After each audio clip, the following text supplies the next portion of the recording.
Hello दोस्तों, welcome to my channel once again. जो लोग पहली बार हैं मेरे चैनल को प्लीज़ आप लोग सब्सक्राइब कर दीजिएगा। इस वीडियो में मैं चर्चा करने वाला हूं इलेक्ट्रो स्टील कास्टिंग लिमिटेड के बारे में। उम्मीद है नाम क्लियरली दिख रहा होगा, थंबनेल में नाम भी क्लियरली मेंशन है। अगर यहाँ पे मैं बात करूँ चार्ट के ऊपर, तो 1 डे के टाइम पे मैंने यहाँ पर चार्ट लगा रखा है। सबसे पहले मैं बात करूँ आज के दिन, तो आज के दिन तकरीबन इस स्टॉक्स के अंदर गिरावट नोटिस की गई। 1.39% की बड़ी गिरावट इस स्टॉक्स के अंदर नोटिस की गई। अगर हम लोग बात करें चार्ट के ऊपर, तो देखिएगा चार्ट पे कुछ पैटर्न्स नजर आता हुआ दिख रहा होगा। ये पैटर्न्स मैंने इंडिकेटर की हेल्प से ड्रॉ आउट किया है।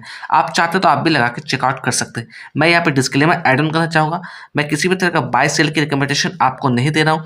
अगर आप किसी भी तरीके के डिसीजन लेना चाहते हैं, तो कहीं ना कहीं आप अपने फाइनेंशियल एक्सपर्ट से चर्चा करिएगा, तभी किसी तरीके के डिसीजन लीजिएगा। अगर मैं बात करूँ आज की क्लोजिंग प्राइस की, तकरीबन 74 रुपया 30 पैसे के आसपास हमें क्लोजिंग इसकी देखने को मिली है।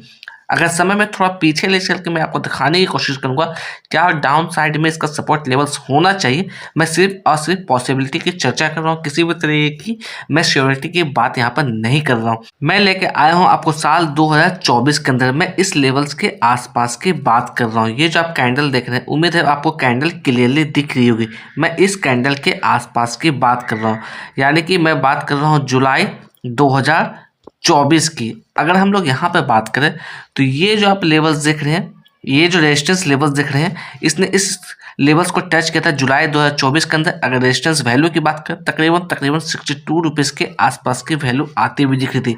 यहाँ पर देखिएगा एक बार नहीं कई दफ़ा इस लेवल के आसपास इसे रिजेक्शन देखने को मिली है। मुझे उम्मीद है आपको क्लियरली दिख रही होगी। यहाँ पर देखिएगा एक बार नहीं कई दफ़ा इसने इस लेवल को रिजेक्ट करने की कोशिश की। तो मेरे लिए यही डाउन साइड में एज ए सपोर्ट के तौर पे आता हुआ दिख सकता है। अभी करंट प्राइस की बात करें 74 रुपये 30 पैसे के आसपास टेस्ट करता हुआ दिख रहा है।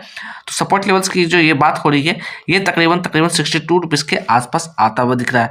तो सोच समझ के आपको काम करना है, किसी भी तरह की जल्दबाजी नहीं करना है इसके अंदर। अगर यहाँ पे मैं चर्चा करूँ अप साइड के लिए, तो ये जो लेवल्स दिख रहे हैं, ये जो लेवल्स है, ये कैंडल है आपका मई 2025 की, यानी कि आज से 7-8 महीने पहले की कैंडल। यहाँ पर देखा जाए तकरीबन 84 रुपीज़ के आसपास काफ़ी बार इसने यहाँ पर सपोर्ट लेने की कोशिश की है। उम्मीद है आपको क्लियरली दिख रही होगी।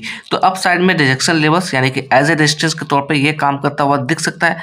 साथ ही साथ मैं बात करूँ इसके लिए 50 डे मूविंग एवरेज के बारे में, तो 50 डे में की वैल्यू निकलती हुई आ रही है तकरीबन 80 रुपये के आसपास। अगर यहाँ पर मैं बात करूँ, तो ये देखिएगा अगर हाल ही में इसने तकरीबन 66 रुपये के आसपास इसने सपोर्ट बनाने की कोशिश की थी, उसके बाद देखा अच्छी खासी मोमेंटम देखने को मिली।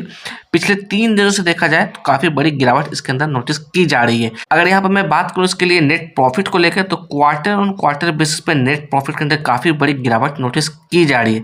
अगर आपका लॉन्ग टर्म का व्यू है या शॉर्ट टर्म का व्यू रख रहे हैं, तो कहीं ना कहीं इसके फंडामेंटल्स को जरूर चेकआउट करिए, क्योंकि क्वार्टर्स ऑन क्वार्टर बेसिस पे कंपेयर करने की कोशिश करें या फिर ईयर ऑन ईयर बेसिस पे कंपेयर करने की कोशिश करें नेट प्रॉफिट के अंदर, तो नेट प्रॉफिट के अंदर काफ़ी बड़ी गिरावट इस स्टॉक्स के अंदर हमें देखने को मिल रही है। अगर हम लोग टेक्निकल्स की बात करें अकॉर्डिंग टू ट्रेडिंग व्यू, यहाँ पर देखिएगा टेक्निकल्स के अंदर सेल का इंडिकेशन आता हुआ दिख रहा है।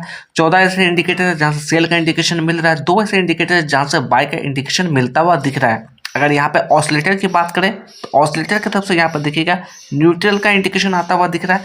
साथ ही साथ मूविंग एवरेजेस की बात करें, तो यहाँ पर देखिएगा 13 ऐसे मूविंग एवरेजेस इंडिकेटर है जहाँ से हमें सेल का रिकमेंडेशन आता हुआ दिख रहा है। तो मैं अगेन यहाँ पर कहना चाहूँगा, इस लेवल्स को देखकर आपको फॉर्मो में नहीं आना, बिल्कुल भी आपको ट्रैप नहीं होना। अपने फाइनेंशियल एक्सपर्ट से चर्चा करिएगा, तभी डिसीजन लीजिएगा। अवेयरनेस के साथ काम करना आपको इस स्टॉक्स के अंदर। अकॉर्डिंग टू टिकट परफॉर्मेंस की बात कर लेते हैं, परफॉर्मेंस यहाँ पे लो नजर आता हुआ दिख रहा है। वैल्यूएशन की बात करें, वैल्यूएशन यहाँ पे एवरेज नजर आता हुआ दिख रहा है। अगर यहाँ पर चर्चा करें फॉरकास्ट एंड रेटिंग्स की, तो देखिएगा किसी भी तरह की रेटिंग्स या फॉरकास्टिंग आती हुई यहाँ पर नहीं दिख रही है हमें।